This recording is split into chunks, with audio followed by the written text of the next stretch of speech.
Good morning student, welcome to home science class. बच्चों, आज का हमारा टॉपिक रहेगा वसा। वसा को लिपिड भी कहा जाता है।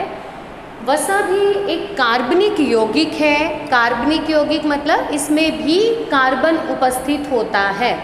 यह भी कार्बोहाइड्रेट की तरह कार्बन, ऑक्सीजन और हाइड्रोजन से मिलकर बनी होती है, लेकिन वसा के अंदर ऑक्सीजन की मात्रा कार्बोहाइड्रेट से बहुत कम होती है। इसीलिए 1 ग्राम वसा जो है वो 9 कैलोरी ऊर्जा प्रदान करती है, जबकि कार्बोहाइड्रेट 4 कैलोरी ऊर्जा प्रदान करता है। वसा छूने पर चिकने होते हैं। आप सब लोगों ने फील किया होगा कि अगर हम मक्खन, घी या फिर तेल को टच करते हैं तो उनमें चिकनाहट होती है। ये पानी में अघुलनशील रहते हैं, पानी में ये नहीं घुलते हैं, जबकि कार्बनिक यौगिक जैसे कि पेट्रोलियम पदार्थ हो गए, जैसे पेट्रोल, डीजल, केरोसिन, इन सब चीज़ों में ये घुल जाते हैं। वसा जो है वसीय अम्ल और ग्लिसरॉल का मिक्सचर है।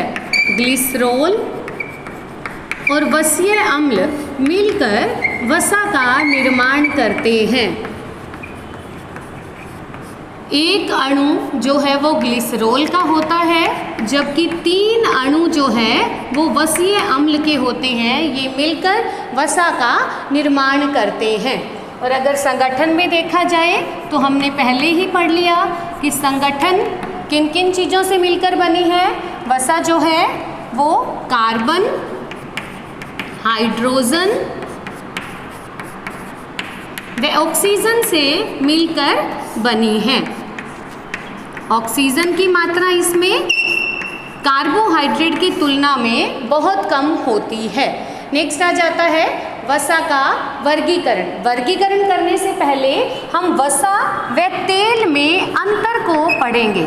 वसा व तेल में क्या अंतर होता है। 20 डिग्री सेल्सियस टेम्परेचर पर 20 डिग्री सेंटीग्रेड टेम्परेचर, जिसे कमरे का तापमान या रूम टेम्परेचर भी कहते हैं, अगर इस पर कोई वसा पिघल जाती है तो वो कहलाती है तेल। ये वसा कहलाएगी तेल। और अगर इस टेम्परेचर पर कोई वसा जमी हुई रहती है तो वो वसा कहलाती है वसा।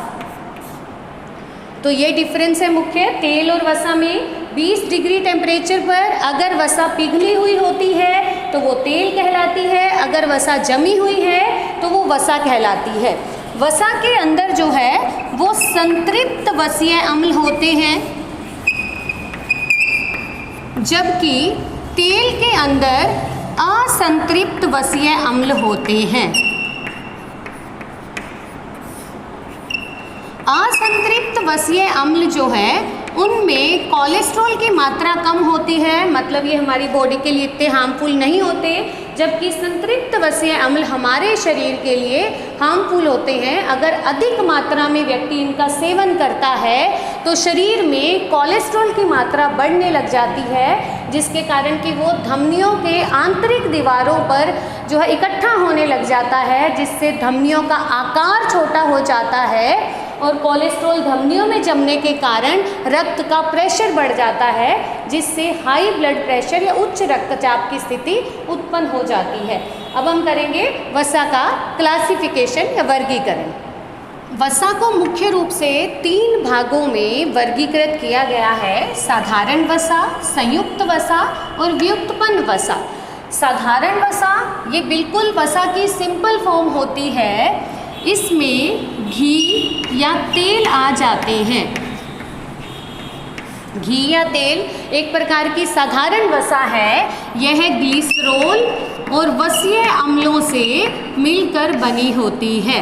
ग्लिसरॉल और वसीय अम्ल मिल जाते हैं तो साधारण वसा बनती है। 1 अणु ग्लिसरॉल का और 3 अणु वसीय अम्ल के मिलकर सिंपल वसा बनाते हैं। हमारे घी या तेल एक प्रकार की साधारण वसा है। नेक्स्ट आता है संयुक्त वसा। नाम से पता चल रहा है, संयुक्त मतलब वसा के साथ कोई अन्य पोषक तत्व जुड़ा हुआ है। जब वसा के साथ कोई अन्य पोषक तत्व जुड़ता है। यह अन्य पोषक तत्व प्रोटीन भी हो सकता है, कार्बोहाइड्रेट भी हो सकता है। तो जब वसा के साथ कोई अन्य पोषक तत्व जुड़ता है तो वो वसा संयुक्त वसा कहलाती है। नेक्स्ट आ जाता है व्युत्पन्न वसा।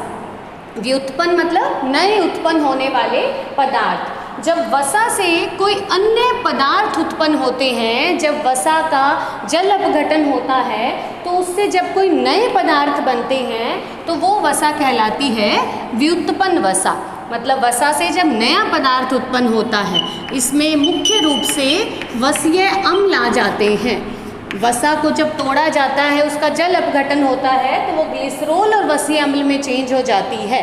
तो वसीय अम्ल एक प्रकार की व्युत्पन्न वसा है, मतलब वसा से नए उत्पन्न होने वाले पदार्थ। नेक्स्ट हम पढ़ेंगे साधारण वसा में वसीय अम्ल और ग्लिसरॉल होंगे, जबकि संयुक्त वसा में वसा के साथ कोई अन्य पोषक तत्व जुड़ा होगा। तो हम संयुक्त वसा के बारे में नेक्स्ट क्लास में पढ़ेंगे। Thank you.